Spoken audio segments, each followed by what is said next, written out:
everybody, welcome back to the channel. This is your super educator Shipra Mishra and I hope you guys are doing fine. तो आज हम करने वाले हैं हमारा प्यारा सा चैप्टर लॉ स्प्रिंग.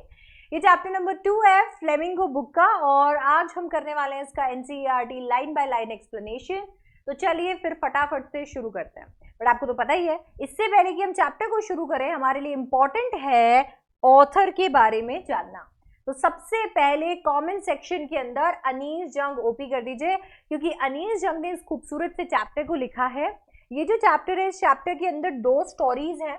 अब ये जो दोनों ही स्टोरीज हैं, ये दोनों ही स्टोरीज बात करती हैं 2 बच्चों के बारे में, छोटे बच्चे जिन्होंने अपने बचपन को खो दिया है. ऐसी ही कई स्टोरीज के बारे में अनीस जंग ने बात की है in the book Stories of Stolen Childhood, जहां से ये 2 कहानियां ली गई हैं. तो यहाँ पर अनीस जंग बहुत ही ऑब्जर्वेंट हैं और उनका जो स्टाइल है वो काफ़ी डिस्क्रिप्टिव है. वो यहाँ पर अपनी ऑब्जर्वेशन को हमारे साथ में शेयर करती हैं. कहीं ना कहीं अनीस जंग को इन बच्चों के साथ में एक लगाव है, इन बच्चों के प्रति दया है. बट जैसे कि हम सबके साथ होता है, हम लोगों को कभी कभी सोसाइटी के कुछ इवल्स को लेकर मन में दया तो आती है, पर हम ज़्यादा कुछ कर नहीं सकते. हाँ, ज़रूर एज एन इंडिविजुअल हमें कंट्रीब्यूट करना चाहिए, बट हम चाहते हैं कि एक बड़ा चेंज आए और उस बड़े चेंज के लिए शायद बहुत सारे इंडिविजुअल्स का वैसे ही सोचना ज़रूरी होगा. इसीलिए अनीस जंग ने अपनी जो बात है, जो वो फील करती हैं, उसे अपनी किताब स्टोरीज ऑफ स्टोलन चाइल्डहुड में लिखा, ताकि वो ये बात हम सब तक पहुंचा सके और हम लोग सब एक एक इंडिविजुअल करके चेंज ला सकें. अब जैसे कि आप ऑलरेडी चैप्टर का नाम सुन चुके हो लॉ स्प्रिंग, और मैं इसे ऑलरेडी कनेक्ट कर चुकी हूँ स्टोरीज ऑफ स्टोलन चाइल्डहुड से, तो आप समझ गए होंगे कि ये कहानियाँ 2 ऐसे बच्चों की होने वाली है जिन्होंने अपने बचपन को खो दिया है. हर कोई इंसान इतना लकी नहीं होता कि उसे अपना बचपन जीने का मौका मिले. हर एक इंसान को गलती करना, एकदम आराम करना, खेलना कूदना, पढ़ाई करना, खाना पीना, सो जाना, बस यही चीज़ें नहीं मिलती. कुछ ऐसे बच्चे भी होते हैं जो अपना बचपन खो देते हैं जिम्मेदारियों के आगे. कुछ ऐसे बच्चे होते हैं जो कि गरीबी की वजह से अपने बचपन को खो देते हैं, एक्सप्लॉयटेशन की वजह से अपने बचपन को खो देते हैं. इन 2 कहानियों में हमारे प्रोटैगनिस्ट यानी कि लीड्स रहेंगे साहिब और मुकेश. पहली कहानी साहिब की है, जहाँ पर साहिब एक छोटा सा प्यारा सा बच्चा है जो इस देश को बिलोंग नहीं करता. इनफैक्ट वो बांग्लादेश से आया है. साहिब एक रैग पिकर है, यानी कि जो कचरा बीनते हैं. साहिब की कहानी काफी ज्यादा अलग है मुकेश की कहानी से. साहिब को 1-1 रुपए में कचरे में मिलने वाली चीजों से बहुत खुशी मिलती है, जबकि मुकेश बड़े सपने देखने वाला है. वो अपने सपनों को साकार करने के लिए वो कुछ भी कर सकता है. वो डिटरमिन्ड है और वो भागना चाहता है अपने एम्बिशंस के पीछे, बहुत ही एम्बिशियस है. इन दोनों कहानियों में सिर्फ एक ही चीज कॉमन है, और वो है कि दोनों ही बच्चे अपने बचपन को खो देते हैं. तो चलिए फिर पहली कहानी की शुरुआत करते हैं, जिसके अंदर हम देखेंगे, जिसका नाम है in fact sometimes I find a रूपी इन द गार्बेज, जिसके अंदर हम देखेंगे कि किस तरीके से साहिब से, प्यारे से छोटे से साहिब से उसका बचपन छीन लिया गया है. एनसीईआरटी बुक्स निकाल लीजिए. ऑलराइट, अगर नहीं है तो प्लीज एक बार बोर्ड पे ध्यान दीजिएगा. यहाँ पर मैंने ऑलरेडी आपके लिए एनसीईआरटी पेस्ट की हुई है. पूरा का पूरा चैप्टर एनसीईआरटी के साथ में ही पढ़ेंगे. Why do you do this? I asked Sahib, whom I encounter every morning scrounging for gold in the garbage dumps of my neighborhood. So, सबसे पहला क्वेश्चन तो हमारा यही बनता है कि ये I कौन है. अगर साहिब ये है, क्योंकि साहिब हमारा यहाँ पर प्रोटैगनिस्ट है यानी कि लीड है, तो ये I कौन है? ये है नरेटर. अब नरेटर कौन है? नरेटर और ऑथर एक ही है इस चैप्टर में. इस चैप्टर की ऑथर भी अनीस जंग है और इस चैप्टर की नरेटर भी अनीस जंग है. तो आपको यहाँ पर जो आई देखने को मिल रही है स्टोरी नरेट करते वक्त, वो अनीस जंग है, जबकि प्रोटैगनिस्ट यानी कि लीड में साहिब है. ये पूरी स्टोरी साहिब के अराउंड रिवॉल्व होगी. ओके, तो अभी अनीस जंग साहिब से पूछती हैं, why do you do this? तुम ये क्यों करते हो? ये उस बच्चे से ये सवाल पूछ रही हैं जिस बच्चे को वो रोज एनकाउंटर यानी कि मिलती हैं, हर सुबह मिलती हैं स्क्राउंजिंग यानी कि छानबीन करते हुए। किसको स्क्राउंज करता है, किस चीज की सर्च करता है? For gold. वो सोने को ढूंढता है गार्बेज डंप्स में, कचरे के ढेर में, उनके पड़ोस के, उनके नेबरहुड के। तो वो कचरे के ढेर के अंदर सोने की तलाश करता है, और जब वो कचरे में सोने को ढूंढता रहता है तो अनीस जंग उससे पूछती है, अरे क्यों करते हो ये? हाँ, यहां पर ये सोना क्या है? फॉर गोल्ड, सोना क्या है बच्चों? ये मेटाफर है। क्या है? मेटाफर है।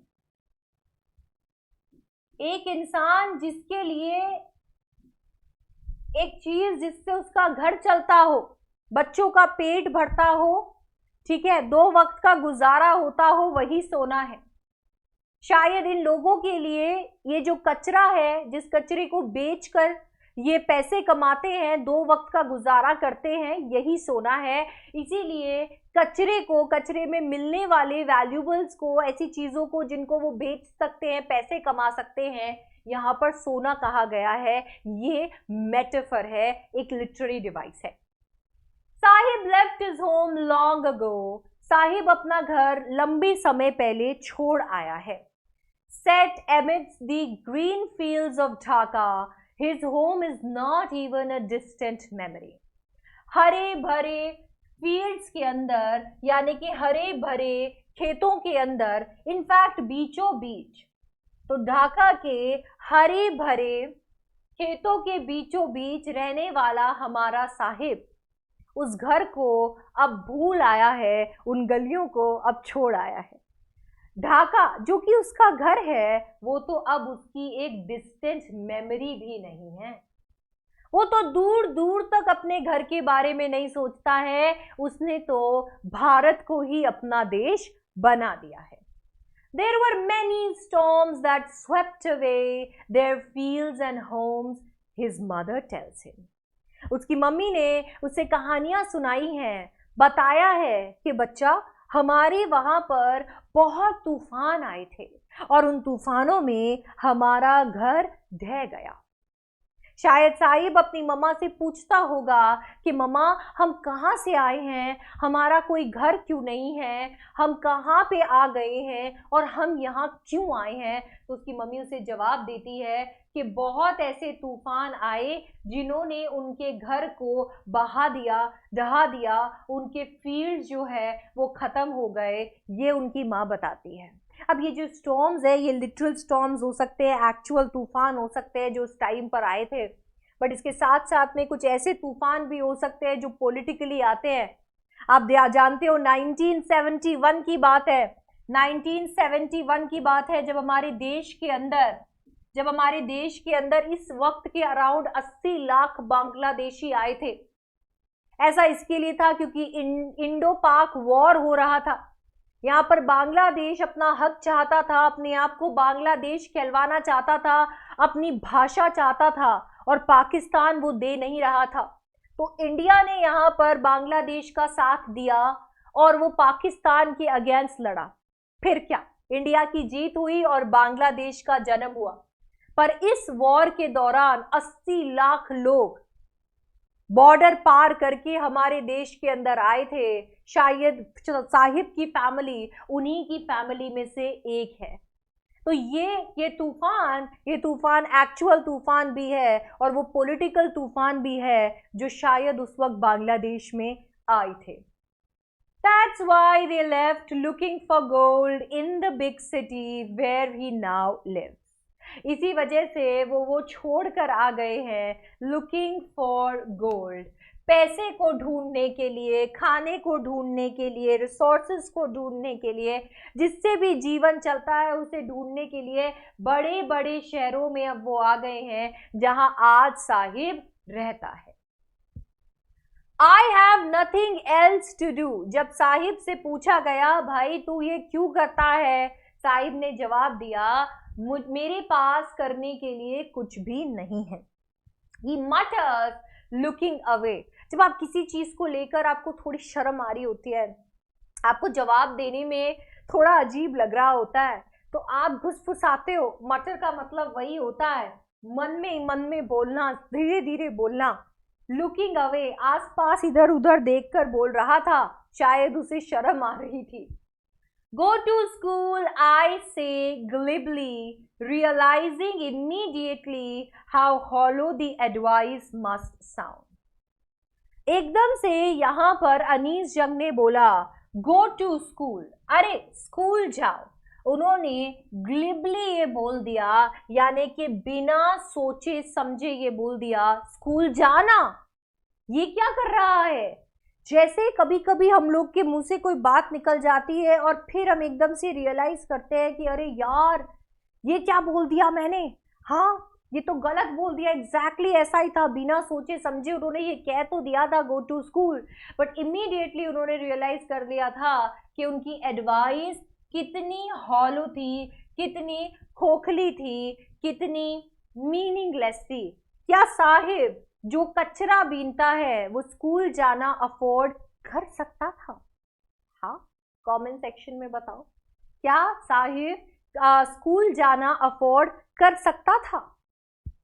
There is no school in my neighborhood.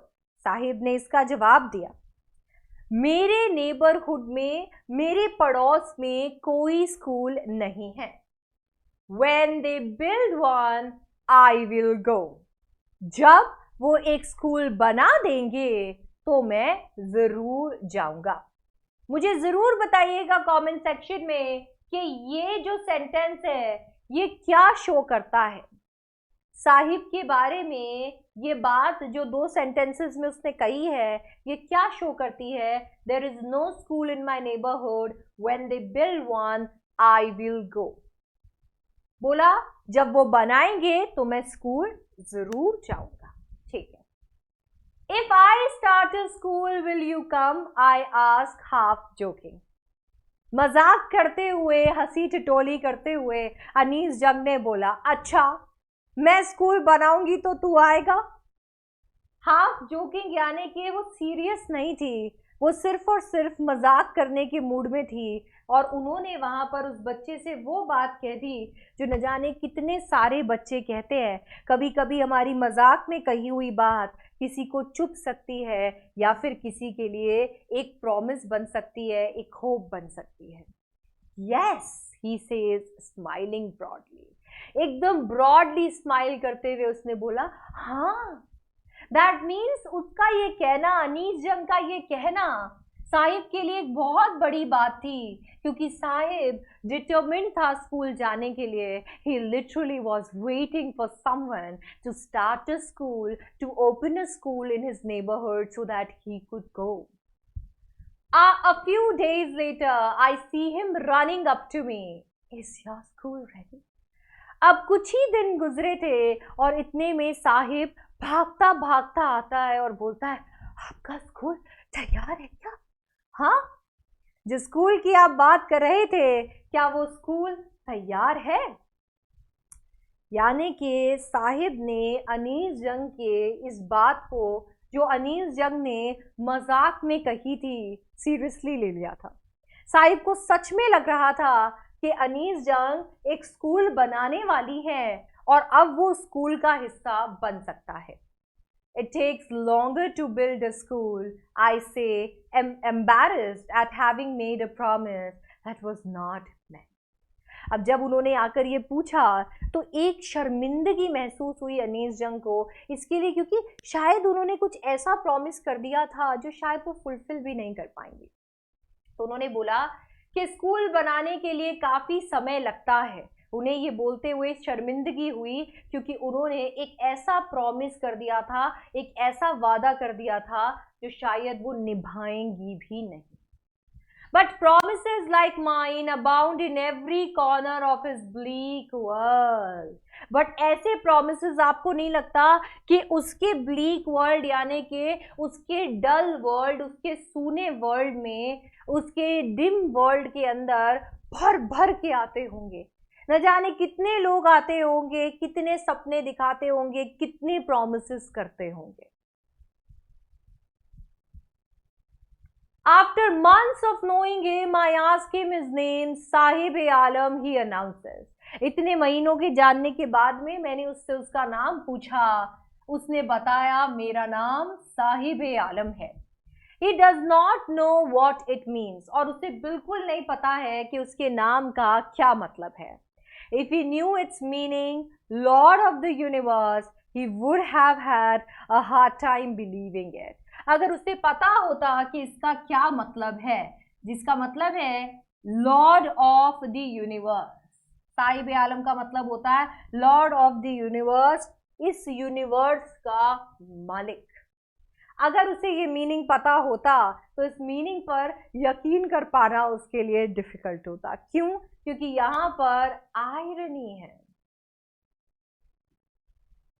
वो है रैग पिकर, मुश्किल से 2 वक्त का गुजारा होता है और उसका नाम है साहिब आलम, इस दुनिया का मालिक।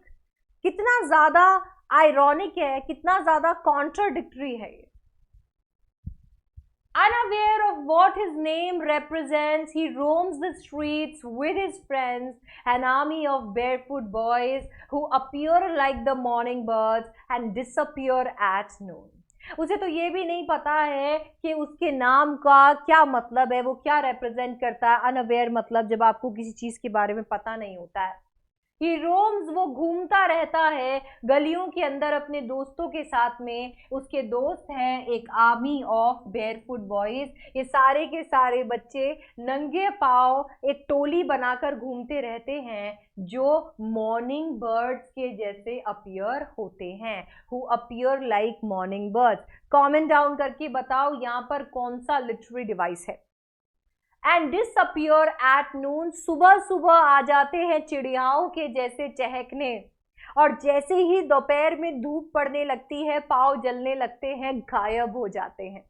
Disappear at noon. Over the months I have come to recognize each one of them. इतने महीने बीत गए हैं कि मैं एक एक को पहचानने लग गई हूँ, recognize करने लग गई हूँ। Why aren't you wearing chappals? I asked one.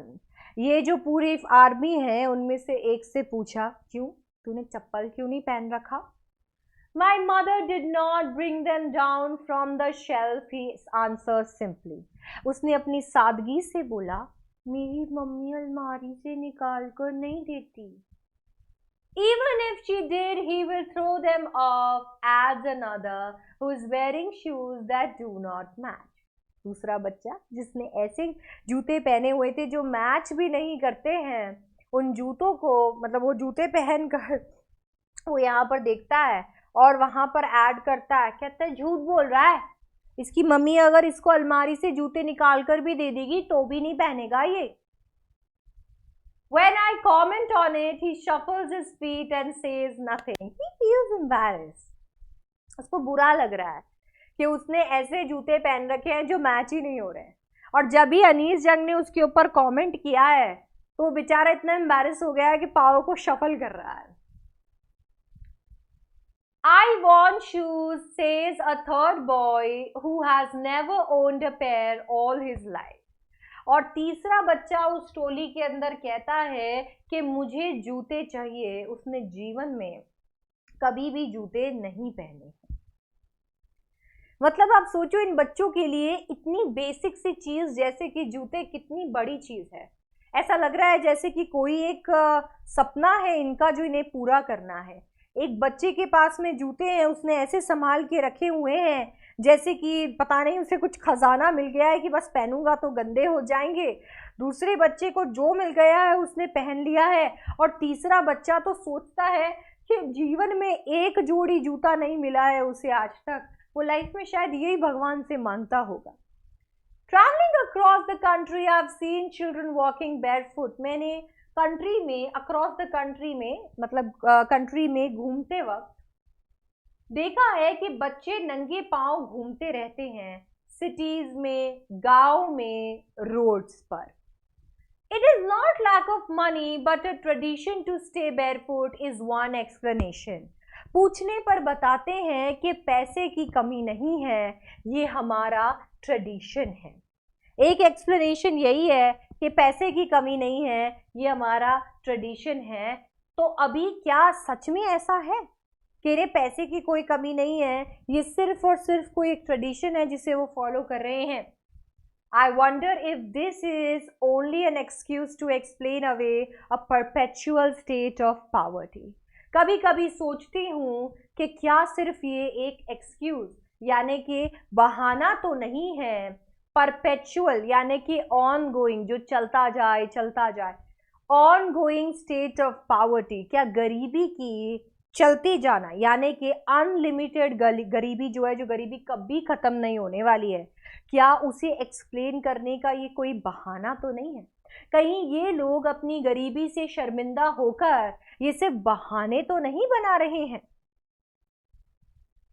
I remember a story a man from Udupi once told me. इससे मुझे एक कहानी याद आती है, एक ऐसे इंसान की जो यूडुपी से था, और उसने मुझे वो कहानी कही। As a young boy, he would go to school past an old temple where his father was a priest. जब वो छोटा था तो वो स्कूल जाया करता था एक ओल्ड टेम्पल के पास जहां उसके पापा प्रीस्ट थे, पंडित थे, पुजारी थे। He would stop briefly at the temple and pray for a pair of shoes. फिर क्या? फिर वो रुक जाता था और टेम्पल पर रुककर प्रे करता था, हे भगवान मुझे एक जोड़ी जूते दे दो।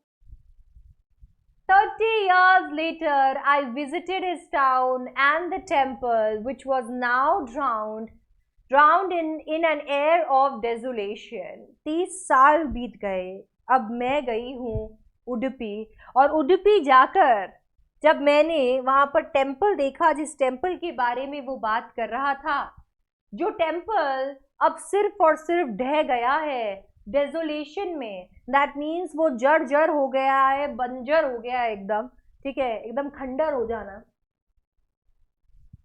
जहाँ पे लोग नहीं आ रहे हैं, मरम्मत नहीं हो रही है। In the backyard where live the new priest there were red and white plastic chairs. ये जो मंदिर है उसके पीछे कुछ खाली जगह है जहाँ पर नए प्रीस्ट, नए पुजारी जी रहते हैं, वहां पर कुछ सफेद और लाल प्लास्टिक चेयर रखी हुई हैं। A young boy dressed in a grey uniform, एक बच्चा है जिसने ग्रे यूनिफॉर्म पहनी हुई है, सॉक्स पहने हुए हैं, शूज पहने हुए हैं। अराइव्ड पैंटिंग, वो हाफते आता है। थ्रू स्कूल बैग, अपने स्कूल बैग को फेंकता है ऑन फोल्डिंग बेड, खटिया पे अपने स्कूल बैग को फेंकता है। लुकिंग एट द बॉय, जब उस बच्चे को मैं देखती हूँ, I remembered the prayer another boy had made to the goddess when he had finally got a pair of shoes. Let me never lose them. जब उस बच्चे को मैंने देखा कि इसके पास सब है, ये स्कूल जाता है, यूनिफॉर्म पहनता है, शूज़ है, सॉक्स है, बैग है, इनफैक्ट इस तरीके से फेंक रहा है तो इसके पास तो सब कुछ अबंडेंस में है। एक ऐसे बच्चे की कहानी याद आती है जो भगवान से टेम्पल में प्रार्थना कर रहा था, हे भगवान आपने मुझे जूते तो दे दिए, पर बस ये जूते मुझसे खो ना जाए। ये याद आता है कि ये बच्चा जो है, ये बच्चा, एक बच्चा प्रे कर रहा था कि उसके जूते ना खो जाएं। मतलब कितना डिफरेंस है, एक तरफ जहाँ पर उसके पास अबंडेंस है, उसे कोई फर्क ही नहीं पड़ रहा है, जूते फेंक रहा है, बेड पे बैग फेंक रहा है, जबकि दूसरा बच्चा कितनी केयर कर रहा है, जैसे कोई ड्रीम उसका पूरा हो गया है।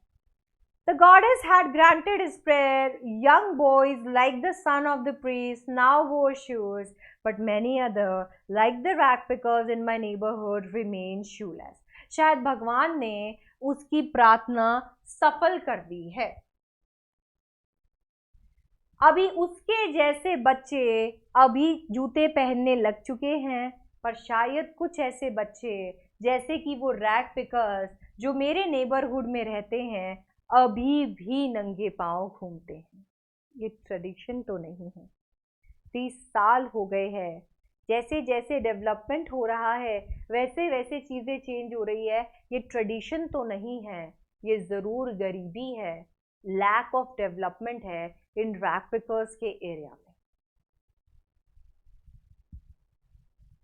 My acquaintance with the barefoot rag pickers leads me to Simapuri, a place on periphery of Delhi, yet miles away from it metaphorically. मेरे जान पहचान वाला, नोन, इसका मतलब होता है नोन, एक मेरे जान पहचान वाला या मेरा साथी मुझे इन नंगे पैर घूमने वाले रैग पिकर्स के साथ में सीमापुरी ले गया। सीमापुरी एक जगह है पेरीफेरी यानी के बॉर्डर पे ऑफ दिल्ली।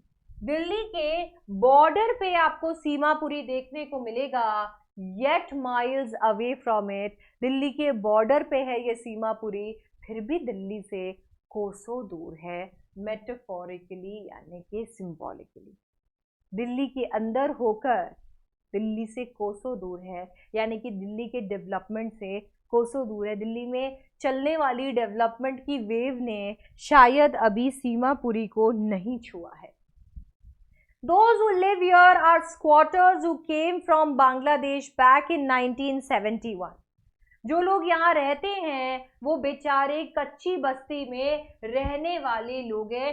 ऐसे लोग जो बंजारे होते हैं, जो कहीं पर भी अपना डेरा डाल लेते हैं, ये वो लोग हैं जो 1971 में आए थे। मैं ऑलरेडी बैकग्राउंड दे चुकी हूँ। Saheb's family is among them, और साहिब की फैमिली उन्हीं में से है। Seemapuri was then in wilderness, और उस वक्त जब ये लोग आए थे सीमापुरी बंजर था, खाली था, वहां कोई नहीं था। It still is, but it is no longer empty. अभी भी शायद ये पिछड़ा हुआ है, पर बस खाली नहीं है। In structures of mud with roofs of tin and tarpaulin, devoid of sewage, drainage or running water, live 10,000 rag pickers. कच्चे घरों के अंदर टिन और तारपुलिन की छतों के साथ, बिना सीवेज, ड्रेनेज या पानी के 10,000 रैग पिकर्स रहते हैं। मतलब बेसिक नेसेसिटीज के बिना 10,000 लोग यहाँ रह रहे हैं। They have lived here for more than 30 years without an identity, और 30 सालों से यहाँ रहते आ रहे हैं बिना किसी आइडेंटिटी के, बिना किसी परमिट के, but with a ration card. Ration card उन्हें दे दिया है जो कि उनका नाम वोटर्स लिस्ट पे चढ़ा देता है, जिससे वो अनाज खरीद सकते हैं। उनसे पूछो जरा, ये राशन कार्ड तुम्हें कैसे मिला जब तुम्हारे पास आइडेंटिटी या परमिट ही नहीं है? अरे क्योंकि ये सारे पॉलिटिशियंस जो है उनके लिए ये चलता फिरता वोट बैंक है, ये वोटर्स हैं, और ये राशन कार्ड की मदद से उन्हें 2 वक्त का खाना मिल जाता है और नेताओं को वोट्स, और उनके लिए तो आइडेंटिटी से ज़्यादा इम्पॉर्टेंट खाना ही है।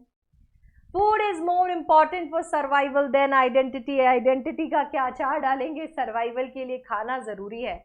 If at the end of the day we can feed our families and go to bed without an aching stomach, we would rather live here than in the fields that gave us no grain. अगर दिन के अंत में हम लोग हमारी family को खाना खिला सकते हैं, बेड पे जा सकते हैं, मतलब सोने जा सकते हैं बिना भूखे पेट, बिना पेट दुखे, हम यहाँ रहना पसंद करेंगे बजाय उन खेतों के जिन्होंने हमें ग्रेन ही नहीं दिए। दैट मीन्स हम उस ज़मीन पे रहने की बजाय, जिस ज़मीन ने हमें रिसोर्सेज भी नहीं दिए, हम ऐसी जगह पे रहना ज़्यादा पसंद करेंगे जिस जगह ने कम से कम हमें 2 वक्त का खाना तो दिया है। Say a group of women in tattered saris when I asked them why they left their beautiful land of green fields and rivers. ये किसने कहा बच्चों? ये कहा एक ग्रुप ऑफ विमेन, औरतों के एक झुंड ने, जिन्होंने टैटर्ड साड़ी पहनी हुई थी। दैट मीन्स फटी पुरानी साड़ी पहनी हुई थी। जब उनसे पूछा गया, जब अनीस जंग गई और उन्होंने पूछा, अरे यहाँ क्यों रह रहे हो, इतना खूबसूरत जगह अपना छोड़कर आए हो, अपना इतना खूबसूरत मुल्क छोड़कर यहाँ क्यों रह रहे हो, वहाँ पर तो ग्रीन फील्ड्स है, रिवर्स है, यहाँ क्या मिलता है तुम्हें? तो उन्होंने जवाब दिया, खाना। अचार डालेंगे उन ग्रीन फील्ड्स का जहां 2 वक्त का खाना तक नहीं मिलता। Okay, let's take a minute and talk about कि किस तरीके से अनअकैडमी आपके सपने को पूरा कर सकता है सीबीएसई एग्जाम्स को क्रैक करने के, क्योंकि अनअकैडमी आपके लिए लेकर आया है 20% डिस्काउंट, फ्लैट 20% डिस्काउंट आपको मिल रहा है मेरा कोड यूज करके, जो कि है SDC18। I right it for you, it's SDC18। एक मिनट, SDC18, इससे आपको मिल रहा है 20% डिस्काउंट। अगर आप चाहें तो आप सिर्फ मेरा इंग्लिश का कोर्स भी ले सकते हैं, अगर आप चाहें तो वेरियस अलग सब्जेक्ट्स का कोर्स भी ले सकते हैं, और मैं आपको सजेस्ट करूंगी कि आप एक कॉम्बो कोर्स भी ले सकते हैं अगर आप PCB, PCM, PCMB या किसी भी स्ट्रीम से हैं। ये सारे के सारे कोर्सेज आपके लिए अवेलेबल हैं। आप प्लस कोर्सेज भी ले सकते हैं जहां पर आपको सारे के सारे सब्जेक्ट्स भी मिल जाते हैं। सो आप बिल्कुल इसे ट्राई कीजिए, यूज कीजिए मेरा कोड SDC18। चलिए अब आगे बढ़ते हैं। तो अभी तक हम लोगों ने देख लिया कि किस तरीके से इन लोगों के लिए अपना आइडेंटिटी इतना इंपॉर्टेंट नहीं है जितना ज्यादा इंपॉर्टेंट खाना है। और ये क्यों ना हो, कोई इंसान अगर भूखे पेट रहा है, जिसने वो भूख देखी है, वो इंसान जरूर सिर्फ ये चाहेगा कि 2 वक्त का उसे बस खाना मिल जाए और उसका गुजारा हो जाए। Who wherever they find food, they pitch their tents that become transit homes। ऐसा ही तो था, इसीलिए उनकी जिंदगी बस खाने के अराउंड चल रही है। अब जहां पर भी उन्हें खाना मिलता, वो अपने पिच यानी के तान लेना, अपने टेंट्स जो है उन्हें तान देते और वही उनके घर बन जाते। तो उनके घर इस तरीके से पक्के घर नहीं थे जहां पर एकदम पूरा जमीन लेकर पूरा पक्का हाउस बनाया।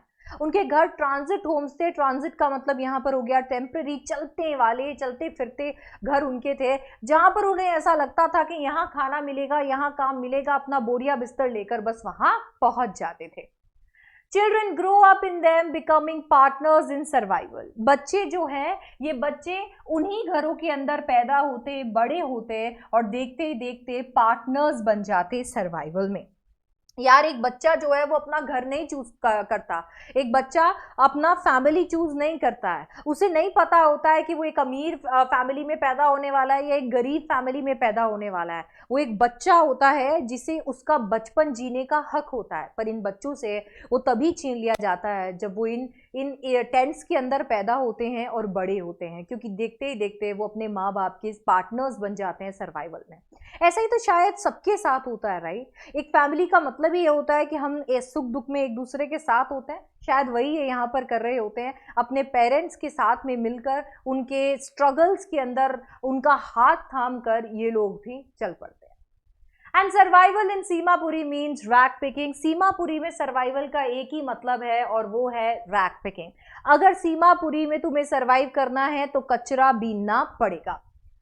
Through the years, it has acquired the proportions of a fine art। और इतने सालों से इसने acquire कर लिया है, हासिल कर लिया है proportions of a fine art। इतनी बार ये चीज करी जाती है, इतने सालों से ये लोग रैक पिकिंग कर रहे हैं कि रैक पिकिंग एक कला बन चुकी है। ये आपके लिए ऐसा लगता होगा, अरे ये कचरा बीनते हैं, ये करते हैं, वो करते हैं, इनके लिए तो ये एक कला बन चुकी है। Garbage to them is gold. उनके लिए गार्बेज कचरा नहीं, सोना है। It is their daily bread. ये उनके लिए रोजी रोटी है। Roof they over their heads. ये उनके लिए उनके सर के ऊपर छत है। फिर वो छत चाहे लीकिंग छत ही क्यों ना हो, चाहे वो छत टपकती ही क्यों ना हो, even if it is a leaking roof, चाहे वो रूफ टपकती ही क्यों ना हो, क्योंकि वो छत भी उतनी ज्यादा स्ट्रांग नहीं है, पर वो छत जो उनके सर के ऊपर है वो रैक पिकिंग ही है। But for a child it is even more. एक छोटे बच्चे के लिए ये कुछ और है। रैक पिकिंग छोटे बच्चे के लिए एक अलग डेफिनेशन है। I sometimes find a rupee, even 10 rupee note, Sahib says his eyes lighting up। आपको पता है, मुझे कभी 1, कभी 10 रुपए मिलते हैं, उसकी आंखें चमक उठती है जब वो ये बात बताता है। Eyes lighting up मतलब आंखें चमक उठना। When you can find a silver coin in a heap of garbage, you don't stop scrounging, for there is hope of finding more। जब आपको heap of garbage, गार्बेज के ढेर में सिल्वर कॉइन मिल जाए। सच में चांदी के सिक्के नहीं है, वो 1 रुपए का सिक्का है जो चमकने पर चांदी का सिक्का लगता है, और वो 1 रुपए का सिक्का जिसकी आपके लिए कीमत 1 रुपए है, इन बच्चों के लिए उसकी कीमत चांदी के सिक्के से कम नहीं है। तो जब आपको गार्बेज कचरे के ढेर के अंदर चांदी का सिक्का मिलने लग जाए तो आप तलाशना नहीं छोड़ते हो, आप तलाशना नहीं छोड़ते हो, आप और एकदम झांकना उसके अंदर नहीं छोड़ते हो। क्यों? क्योंकि वहां होप होती है, उम्मीद होती है कि शायद और मिल जाए, शायद और सिक्के होंगे, न जाने मुझे अब यहाँ और क्या मिलेगा। It seems that for children, garbage has a meaning different from what it means to their parents. कभी कभी ये लाइन क्वेश्चन बन के आ जाती है कि किस तरीके से बच्चे और पेरेंट्स, उन दोनों के लिए गार्बेज का मीनिंग अलग अलग है। और वो मीनिंग है, for the children it is wrapped in wonder, for the elders it is a means of survival. छोटे बच्चों के लिए ये वंडर के अंदर लिपटा हुआ है, एक सरप्राइज के जैसा है। हर दिन उन्हें कुछ नया देखने को मिलता है, हर दिन किसी नई चीज की तलाश में वो निकल पड़ते हैं, हर दिन कुछ नया खोजते हैं। उन्हें ये एक गेम से कम नहीं लगता, जबकि उनके माँ बाप के लिए ये मीन्स ऑफ सर्वाइवल है, उनकी रोजी रोटी है, उनके 2 वक्त का गुजारा करने का जरिया है। One winter morning, I see Sahib standing by the fence gate of the neighborhood club watching 2 young men dressed in white playing tennis. अब एक विंटर मॉर्निंग की बात है जब मैंने साहिब को देखा फेंस्ड गेट के सामने खड़े हुए। ऐसे दरवाजे होते हैं ना, ऐसे गेट्स बने हुए होते हैं, प्रोटेक्टेड गेट्स होते हैं यूजुअली पार्क्स या क्लब्स के बाहर। वहां पर मैंने उसे देखा हमारे पास में, नेबरहुड यानी पड़ोस के क्लब के गेट के बाहर, watching 2 young man dressed in white. वो 2 नौजवानों को देख रहा था जो कि वाइट कपड़े पहने हुए थे और टेनिस खेल रहे थे। I like the game, he hums, content to watch it standing behind the fence. एक दुनिया है जो फेंस के उस पार है, वो दुनिया जहां से वो 2 नौजवान आते हैं जो इतनी लग्जरी अफोर्ड कर सकती है, और एक दुनिया है जो उस फेंस के इस पार है जहां साहिब खड़ा है। साहिब फेंस के बस इस पार खड़े होकर उस गेम को देख सकता है। जब अनीस जंग उसके पास आकर खड़ी होती है तो अनीस जंग को कहता है, मुझे ये गेम पसंद है। वो हम करता है कि मुझे ये गेम पसंद है, और उस गेम को बड़े ही सैटिस्फैक्शन, बड़े ही लगाव के साथ वो देख रहा होता है। I go inside when no one is around, he admits. The gatekeeper lets me use the swing. कहता है मैं अंदर भी जाता हूँ, वो गेटकीपर भैया मुझे अंदर जाकर झूले भी झूलने देते हैं। वो स्वीकार लेता है, एडमिट करना यानी स्वीकारना, कि जब कोई भी अंदर नहीं होता है तो वो अंदर जाता है, गेटकीपर उसे झूले भी झूलने देते हैं। ठीक है, तो साहिब को तो बस इसी के अंदर बहुत खुशी यहां पर मिल रही है। Sahib too is wearing tennis shoes that look strange over his discolored shirt and shorts. Sahib tennis shoes पहना हुआ है, उसे तो पता भी नहीं है कि उसने टेनिस के जूते पहने हुए हैं। उसकी डिसकलर्ड शर्ट और शॉर्ट्स के साथ में वो कतई मैच नहीं हो रहे हैं।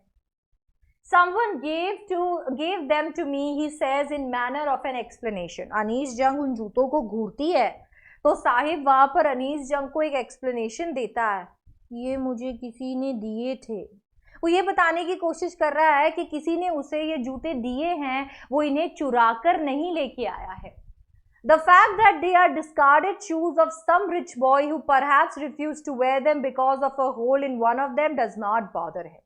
ये फैक्ट कि ये किसी के छोड़े हुए, त्यागे हुए जूते हैं, किसी रिच बच्चे के, शायद जो रिफ्यूज कर देता है, मना कर देता है उन्हें पहनने से क्योंकि उनमें से एक में छेद हो रखा है, साहिब को परेशान नहीं करता। साहिब को कोई फर्क नहीं पड़ता कि एक अमीर इंसान ने इन जूतों को फेंक दिया था क्योंकि इनके अंदर एक छेद था। उसके लिए तो ऐसे जूते जिनमें छेद भी हो एक सपने के साकार होने से कम नहीं है। जब आप पूरे जीवन नंगे पांव चले हो तो फटे जूते भी सपने जैसे लगते हैं।